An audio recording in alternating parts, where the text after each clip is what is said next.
పోరాడి తెలంగాణ సాధించుకున్నప్పటికీ కృష్ణా మరియు గోదావరి నీటి కేటాయింపుల్లో మన రాష్ట్రానికి రావాల్సిన న్యాయమైన వాటా గురించి గత ప్రభుత్వ హయాంలో ఎటువంటి కార్యాచరణ చేపట్టలేదు.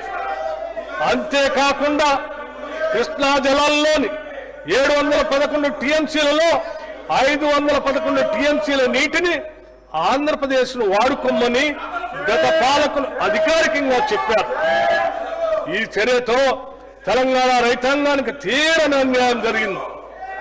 మేము మన రాష్ట్రానికి రావాల్సిన నీటి వాటా సాధించుకోవటానికి బ్రజేష్ కుమార్ ట్రిబ్యునల్ ముందు సహేతుకమైన మరియు గణాంకాలతో కూడిన బలమైన వాదనలు వినిపించాం. మన దిగువ రాష్ట్రమైన ఆంధ్రప్రదేశ్ తక్కువ కేటాయింపుతో ఎక్కువ నీటిని వినియోగిస్తున్న విషయాన్ని ట్రిబ్యునల్ ముందు ఉంచి ఇరు రాష్ట్రాల నీటి వినియోగాన్ని ఖచ్చితంగా గుర్తించడానికి మరియు నియంత్రించడానికి టెలిమెట్రీ వ్యవస్థని ఏర్పాటు చేయాలని సూచించాం. మన నీరు దారి మళ్లకుండా అవసరమైతే ఈ టెలిమెట్రీ వ్యవస్థ ఏర్పాటుకు అయ్యే ఖర్చు కూడా భరించేందుకు సంసిద్ధత వ్యక్తపరిచాం. రాష్ట్రంలోని పెండింగ్ ప్రాజెక్టులన్నింటినీ పూర్తి చేసేందుకు ప్రణాళికలు రూపొందించుకొని ప్రాధాన్యత క్రమంలో ఏబీ కేటగిరీలుగా విభజించాం.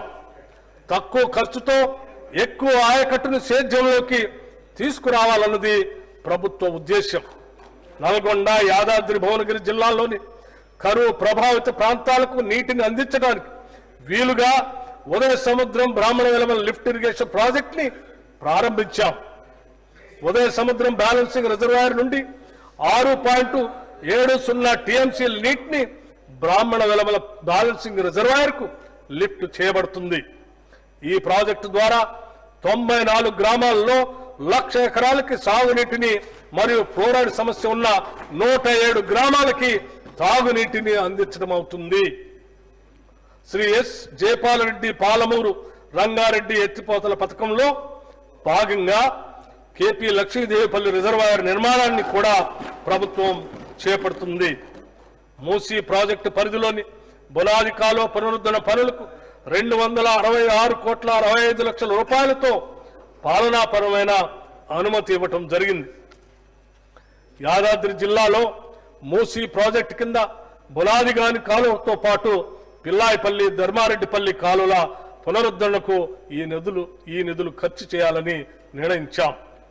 నీటిపారుదల శాఖకి ఈ బడ్జెట్ లో 23,373 కోట్ల రూపాయలు ప్రతిపాదిస్తున్నాం.